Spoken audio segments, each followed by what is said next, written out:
Running on the Tracy Ullman show. It had been successful enough for Fox to air a Christmas special, which this is. Technically, I suppose it isn't really the first episode of season 1, but that's how it's been packaged on the DVD, so that's how it'll be treated accordingly. Oh, wonderful. Yeah, this is that's what it looks like. They're very shiny. Everyone at home though is going to be upset that it didn't come in a stupid head box. The head boxes. Yeah. So yeah, this was the first ever full-length episode. Full-length introduction to The Simpsons. Because they used to be 2-minute shorts. They were Yeah. very, very short, very concise. So I guess this episode, it was more, I guess at the time, the novelty of it. Yeah. You know, there'd never been a 20-minute episode, a full-length episode of The Simpsons before. No.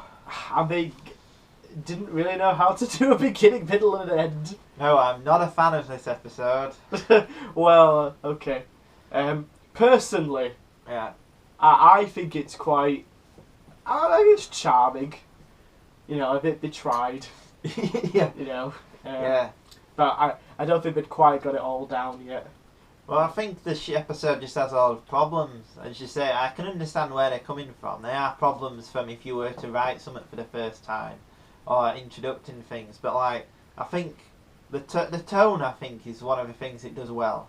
Yeah, yeah. As in it, you know, it's big, it's open-hearted, but it's got a bit of a cynical edge. Yeah. Which is something that they do going forwards a lot. But Yeah. the pacing for it is just awful. It's pretty off, yeah. So, some scenes go on for too long and become unfunny, and some scenes just last about 10 seconds, and you don't really get why they needed to include it. I mean, Yeah. So you go from Christmas pageant, The Simpsons, Homer and Marge and Maggie are seeing a Christmas production done by Bart and his class. And then there's that really weird part with Lisa. Yeah, Lisa does some weird dancing and she's naked. Yeah. Oh, yeah. I'm not sure if that was like... intentional. Obviously it wasn't intentional, but the way it looks really dodgy. Yeah, it does now. Yeah, I was a bit creeped out by it, to be honest.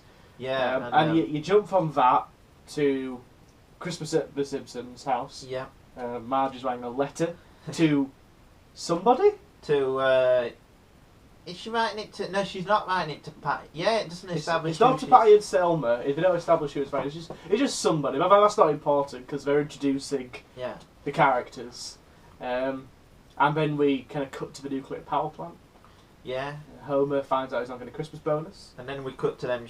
You see, I think the main problem with the episode isn't... I mean, the animation is awful, but you can't hold that against it. Yeah, obviously not, yeah. Because that'd be like... I mean, people can probably in 10 years say... Oh, Bart vs Australia, the animation's awful. That would make it a bad episode. Of course. But the main problem is just that it doesn't settle on any kind of one groove to get into. No. It just goes one place, and it just shifts so dramatically. You're always trying to play catch up with it. Yeah, definitely, yeah. It's like some of the Simpsons, the structure of a Simpsons episode will be you'll have a main A plot, and then you'll have a B plot, and then the A plot and the B plot will generally come together at the end of the episode to kind of resolve it and round up the episode. Yeah. But obviously in this one, considering that they hadn't established that structure yet, they didn't really know what to do. Now, to me, they come across as being like little vignettes put together as one. They obviously had scenes which I imagine would have worked great in like a Tracy Ullman short. Yeah. But obviously they've put these little 2-minute vignettes together to make about 10 of them into one episode, you know. They go watch a production of the Christmas. Looking back as well, it's like, why did they even... I mean, the episode is like 23 minutes, so it's longer than a standard Simpsons, which is about 20. Mind you, that's more now to do with the fact that they've... Yeah, I think it said 23. Yeah, well, no, they're on about 23 minutes. But I mean, like, the classic... What happened was, basically, when in the middle of... all the time, they were cutting down the episode lengths to fit in more adverts. But I actually think it was better for the shows, because they can tighten it up. This one, the main problem is just it jumps around so much. And they didn't quite know how to do the timings of jokes. Yeah, the timing is... I mean, it's not a funny episode. I think I laughed like twice or something. Actual things in it, like instead of laughing at how bad I chuckled at a few of the little jokes. I did quite like Lisa's little outburst. No matter how awkward that is, where she's saying... I found that was too awkward. It was awkward, but I liked... in a later episode, they would have got the timing there, but could have been timed. That could have been quite funny. To be honest, I think the funniest part is his grandpa watching the happy little elves short, and he's like, sentimental rubbish, and it's like, what? It's like some of a, you probably wouldn't say, but I like seeing all the kids, but they all sound like wrong, like Millhouse, not the Millhouse we know, Ralph, not the Ralph we know. Well, it's weird because it does establish a lot of even Mr. Burns, isn't it? Yeah, and then it's like it's just watching him, but slightly off. Yeah, it's slightly off. I mean, there's Mo. Like Mo's bar looks. Mo's bar doesn't look disreputable. No, it looks like a nice bar. Looks like a nice bar. I'd go there for a night out. Looks quite nice, but it doesn't look like. But that's because obviously they hadn't established everything. Yeah. Barney's in it, and Barney goes home with a prostitute at the end. That's a really odd touch. That's really odd. I don't know whether it was intentional or not, but that's what I like to imagine happened. Yeah. Well, I mean, it's hard to discuss really because it's. I don't want to hate on it because I do appreciate that this is the first episode they ever did. Yeah, first 20-minute episode. They're still trying to work things out. We're trying to establish. Yeah.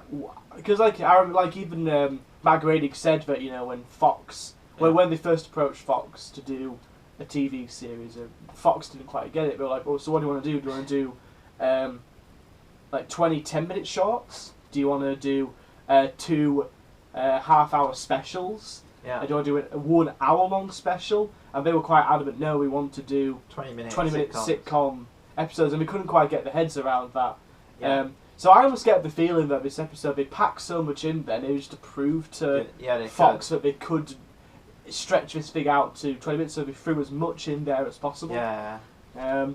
So, I mean, I guess for context reasons, it's kind of hard to have a go at it too much. Yeah, because, I don't know, I think it was something... I don't know, I think that if you're judging it, you have to judge it based on what it is. Yeah, you do, yeah. You could excuse anything with content. But it's a bit, it's... Jack and Jill, it's terrible, but he doesn't know what he's doing, so it's going to be good. But it's something like, to be honest, I think most Christmas specials are quite bad. Yeah. I think there's some really good ones. I mean, it's like something like Charlie Brown's Christmas special. The animation's not great. Yeah. It doesn't quite, it's a little bit awkward, but it's cute, it's charming, and I think if it was a normal episode, I think I'd probably be a bit more towards it. But since it's a Christmas special, I think the Christmas factor makes me excuse it a little bit because it is meant to warm your heart and the whole family and. Yeah, I think that for the Christmas special to work, there has to be something deeper within it. Well, I mean, you've just got to say that Christmas is awesome. Yeah. And family's good. Yeah, I suppose that's the essence of what all Christmas specials are, isn't it? Yeah. I don't know, I just thought there was a lot off with it. I mean, it was off, yeah. It's written by, someone who's not one of the classic writers. Lisa thing like Mimi what? Mimi Pond. Mimi Pond. It's not like it's John Swartzwelder or Algie. Well, you thought Matt Groening would write the first one. I don't think Matt Groening's ever written any of the episodes. Oh, that's weird. He's so closely associated with it. Yeah, I don't think he's ever written any episodes. But yeah, I think the main problems with it are just all to do with pace and pace is a problem, and is a big problem. Yeah, I'm gonna not judge the animation. No, I'm not gonna. The animation is awful. There's loads of errors, like in one scene. The layout artist got the background flipped flipped upside down, and another one, someone's nose is missing. Yeah, and all the proportions are wrong. So, on the stage, the kids appear to be as large as Skinner in the foreground, and it's wrong. But it's more narrative problems, and like you were saying about the fact that she wrote that letter. It's really odd, that letter, it's like half a minute of just voiceover, just exposition, just to tell us more about her character, but they don't revisit the narrative trope of doing that again. No. And then it's like, well, why did they establish it? And it seems like a lazy writer technique to show who Marge is instead of... Well, it's to establish who the family is, isn't it? That's kind of... But that's like a lazy writing technique. Definitely, A standard one would just be to show them actually doing something that were... Yes, a way to establish. But again, 20 minutes. Yeah. You're going to have to pack as much in there as possible. It's true. But what I found odd though is that they could have cut out... There were other things in this that could have been cut out. Yeah, I agree. Yeah. I don't think Home Becomes Santa was... No. Well, that plot line wasn't really needed at all. I think the episode gets going in the second half. Yeah, I think the ending is fairly strong, where they bring back Santa's little helper. Yeah, I think when it gets its focus, yeah, I think there are elements that are really good. That first half is quite spotty. Oh, yeah. Yeah, it's it's borderline poor. But you know, I don't know. But that second half when it gets going, yeah, I think it does a lot with the characters, and you feel for Homer, and you actually care.